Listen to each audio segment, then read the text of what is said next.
A 24-year unbeaten record for Pakistan versus the South African demolition machine. Who comes out on top when they collide today?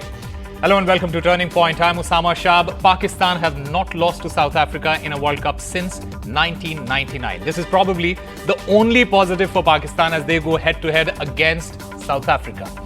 Pakistan, after their first two wins, have suffered humiliating losses, and the most recent against a very spirited side, Afghanistan. South Africa, on the other hand, except for that Netherlands match, have put on a clinic. 4 wins out of 5, and all those wins came in a very convincing manner. The question is, can the Chennai pitch throw some surprise? We'll find out that later, but for now, let's look at the points table. Well, this is how the points table looks like. India leading the chart with 5 out of 5 wins. South Africa right now in the second position, followed by New Zealand and Australia.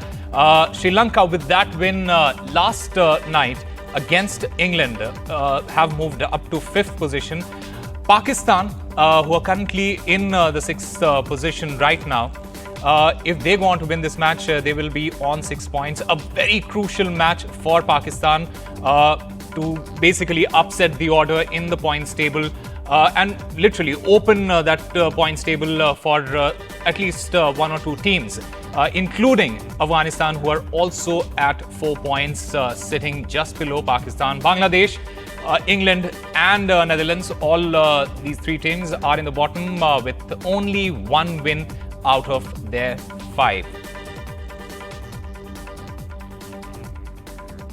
And joining us right now is Naresh Mansukhani. We'll also be joined by Rishi Chhabra. Naresh, first of all, Pakistan versus South Africa. It is probably one of those games we wouldn't have been talking about a couple of days ago. But look where we are. Pakistan, after those 3 consecutive losses, and South Africa in absolutely top form, collide, and this can literally open the points table now. Yeah, good afternoon, Usama. You're right. South Africa, you can say everything going right, and Pakistan, you can say not everything is going right. So that's the contrasting current situation between these 2 teams they're meeting today. Pakistan, they played at Chennai the last game. They called right with the toss and decided to bat first. Now they need to get the approach in place of what they want to do, and if they decide either to bowl or bat, they need to be effective. That's going to be the key. South Africa has done well batting first. The only game when they batted or chased a total against Netherlands, they lost. So even that would be running in the mind of Pakistan, that what approach to take. But yes, it's like a do or die situation for Pakistan. This game is going to be the most crucial one for them. Absolutely. It is a do or die game for Pakistan. And I was listening to Temba Bavuma last evening, and he basically said that he would be tempted to chase on this particular track. Rishi, do you feel South Africa would go that way? Because the only match, like Naresh mentioned, the only match that they chased, they came second, and that too against Netherlands. I mean, why not, Osama? Because, you know, like Naresh said, they haven't chased well in this tournament, only happened once and they lost the match. So this is an ideal situation. You know, they don't have anything to lose, sitting right top of the table, 2nd position with 8 points. And I think, you know, it's the time, and Pakistan, the kind of team that it is right now, they would want to experiment. And, you know, you never know, probably might be the best situation, and for them to go ahead and chase in this match. Absolutely. And when you look at that graphics that we were just showing right now, they have won against Sri Lanka, they have won against Australia. They've also, in fact, won against England. So 3 big teams that they have won their matches against. They are yet to face India. They're yet to face Pakistan, which they are going to do today. So these 2 matches might basically define where South Africa ends on that points table, isn't it? Rishi. Absolutely. I mean, you know, big games, Pakistan, India, and, you know, let's not forget they also have to play New Zealand, Absolutely, which is going to happen in Pune. So 3 big games. And, you know, I'm really looking forward to the India-South Africa match, because the game is going to happen at Eden Gardens. Brilliant pitch for batting, and Rohit Sharma, the kind of player that he is at Eden Gardens, he loves that stadium. So would be interesting. And we keep talking about South Africa chasing. If not today, I would want them to probably chase against us and India batting first in that match. But Osama, the points table, I feel will change a lot. New Zealand are yet to play the big games. Yeah. They've only played India and England in the tournament so far. So it's going to be interesting how New Zealand, go about their remaining games against the big teams, and probably, then we can see how the points table pan out. Naresh, Pakistan haven't lost to South Africa since 1999 in a World Cup. Is that fact motivation enough for Pakistan to go and do well in this match? Well, they need to be having a lot of self-confidence before any kind of motivation, because it's, again, as Rishi was talking, Babar Azam has won the toss and decided to bat. They did that in the last game. The question is, how are they going to approach this? What is the total they want to set? Because they're up against a very formidable South African top-order batting lineup. So that's going to be very, very, very crucial. Yes, there are historic records. They haven't lost to South Africa. Same thing happened yesterday, where Sri Lanka maintained their win record against England. But the point is, what is the approach Pakistan wants to take? What is the total they want to set so that South Africa may fall short? So that's going to be the key. Most important is how they start. Their average is only 4.6 in the power play, and that is not good enough, compared to what India or even Sri Lanka is doing much better than India actually in the power play. So that needs to change, and how the middle order approach is.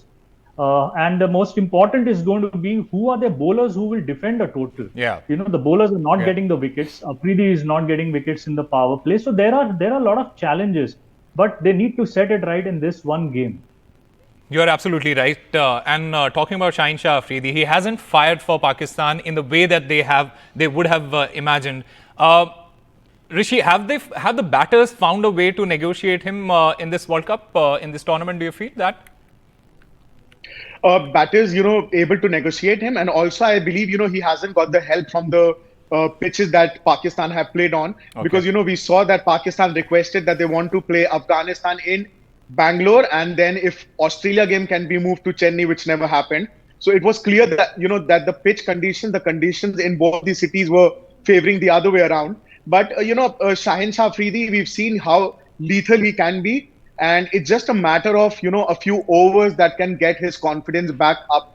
And probably we've seen Pakistan always come back from the behind, be it in the 1992 World Cup where they were out and about, they came back and won the World Cup. We saw that in 2022 T20 World Cup, where they lost to India and Zimbabwe in the group stage, and then they went ahead and made a place in the finals. So Pakistan, I believe, along with Australia, is one team that you can never count out in an ICC tournament. And today, it's a do or die situation for them, and they would definitely want to bring their A game on the table, and probably which better team to perform than South Africa. You mentioned about 1992. You also mentioned about it being a do or die situation. It was a similar situation in 1992, but do they have an Imran Khan is the question. Naresh, let's talk about the captain. Let's talk about Babar Azam. And are you satisfied with his captaincy in this tournament? How do you feel, and what do you think is lacking in terms of how Babar has led this team? I think he's been defensive. He needs to show the aggression himself by leading from the front. We see how Rohit Sharma is approaching his batting. I think there's a lot of dependency in the Pakistani lineup on number 3 and 4, that is Babar and Rizwan. And the openers don't have that much of experience, though they have done well.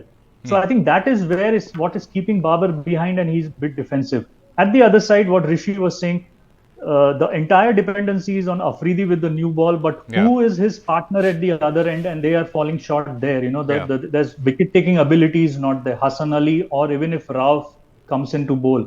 So that and it's similar to what India was facing in the absence of Bumrah. And that's what happens. When your lead bowler is there, you need a good partnership around with the bowlers also. So that is where Babar is struggling. At the same time, a quality spinner. Shadab Khan is on and off. He hasn't clicked. They are using part-time bowlers in Sarfaraz, and now Mir, a youngster, has been brought in. So I Yeah. think My Babar namesake, by is the way. falling short of, he's falling short of those who are in form and who can back either the batters or the bowlers. So Yeah. that's why he is a bit defensive. Yeah. Let's talk about the opening combination that Pakistan have gone in this tournament. Do you feel that had it been a Mohammad Rizwan or either Babar Azam or Mohammad Rizwan who could open the innings, who have opened the innings for Pakistan, if either one of them starts right at the top, do you feel it's going to be a different story for Pakistan, Naresh? Yeah, probably they could, and if you see Who how would you India, prefer? Do you prefer Babar Azam to open with, say, Babar Azam or Mohammad Rizwan to open the innings? I would prefer Rizwan coming and opening the inning. I think he is more attacking with the new ball. Babar is more correct. He wants to build an inning, and that is how number three should be. We see how the Indian batters are around Virat Kohli. So Babar fits that role well at number three, and Rizwan can be at the top with much more aggressive approach. So I would go for Rizwan to come up the order, similar to what England is going through. Josh Butler is Yeah, too low. Besto is not striking. Probably Butler comes up. So they yeah. need to look at those things when they are not doing well, and what can be the flexibility in the lineup. Well, news from Chennai is that Pakistan have won the toss. They have elected to bat first. Rishi, your thoughts on that? One thing that immediately comes to my mind is a big total that Pakistan needs to put up on the board because, Yeah. minus that Netherlands game where South Africa lost by a 38-run margin, South Africa have, done carnage at the World Cup stage because every match they've scored over 350 runs, and they're probably scoring these runs as if, they're playing some book cricket. It's been brilliant display of batting by them. Every single batter has performed, and I think Pakistan has a big task, a daunting task in front of them if they want to keep their World Cup dream alive. It's going to take a lot from the batters to do well, and probably like Naresh said, Shaheen Afridi, even though he's the lead bowler for them, someone from the other end has to give him some support. Harisov has gone for plenty in his Yeah. every game. We Yeah. saw the kind of thrashing that he got against India, Yeah. and Naseem as well. So it's going to be very difficult for Pakistan, to come back from where they are. But new day, new game, new pitch. Probably something that they can rely on. Well, the news is that because Hassan was unwell, Wasim Jr. has taken his place, and Osama Mir is out, and Nawaz has replaced him in this playing 11. We were talking about Pakistan's bowling. Haris Rauf not being in form, like both of you mentioned, and now the only bowler that probably was doing something for them, he is out of the team right now. Do you feel this is another setback for Pakistan going into this match, Naresh? I won't say, because Wasim Jr. probably not many have seen him, not many have played against him, so that could be kind of a surprise package. But Nawaz is a very good change because it has gone Pakistan's way. They want to bat first and defend. They need slower bowlers. Nawaz would help with the spin also. It's all about how South Africa batters face spin, So I think that's a good change for Nawaz, but Wasim Jr. probably because of injury has been brought in. But he could be a surprise package, and they'll have to see how he can support Afridi, because South Africans play the fast bowlers well. So like how Rishi said about Rauf is not having any variation in the bowling. So he's getting predictable, and his pace is getting utilized by the batters. So they'll have to see how they can get in more variety in a single bowler. Let's also talk about Pakistan's middle order, because that is where it is hurting them the most. The lack of a power hit in the middle. Who do you think, Rishi, can do that job for Pakistan in this current squad? Because when you look at other teams, when you look at South Africa, when you look at India, or for that matter, when you look at Australia, you see a certain Klaasen or a Maxwell coming in and blasting the bowlers in the middle overs, or even at the death. we don't see that in this Pakistan squad. Do you feel there is anyone in this particular squad that can do that job?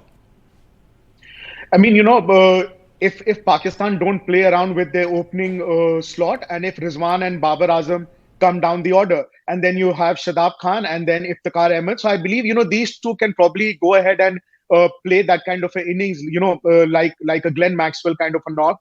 But again, it all depends on what the openers and the third and the fourth number position batter actually do for you. If you're 2 wickets or 3 wickets down for, say, 30, 40 runs, then there's a lot of pressure. And then what you need to do is build the innings. However, if you have a 150, 160 run opening stand, we can have Babar Azam and Mohammad Rizwan just go boom, boom. So it all depends on how the upper order and the middle order is performing. And then probably the lower order can see. But Osama, overall, if you see the Pakistan lower order has been good. The Afghanistan game, Shadab Khan, Iftikhar Ahmed, they came well. They scored a lot of runs for them. But, like I said, the openers have to perform well. Exactly what Rohit Sharma and Shubman Gill has been doing for India. David Warner has been doing for Australia. So if that happens, probably, we can see a different side of Pakistan today in the game. Well, let's also talk about South Africa. They definitely seem to have an upper hand coming into this match with the form that they have been in. And a lot of that credit goes to Quinton de Kock. It is his last World Cup. Naresh, would South Africa be tempted to go and ask him to continue for a little more because of what they have seen from him? Because he has been absolutely phenomenal. I'm sure they would be already discussing with him these things, and how far they can go in the World Cup. That's going to be the key. Yeah. Yes, he's in sublime form. How many 300s already from him? It's very crucial because South Africa for sure is playing the semi-final, and that's going to be the key and how their batters continue their form. And if they go all the way, I'm sure I think the entire country would be behind Quinton de Kock to reconsider his decisions. They're doing very well, and that's the other thing on how Pakistan bowls to these bowlers, to these batters.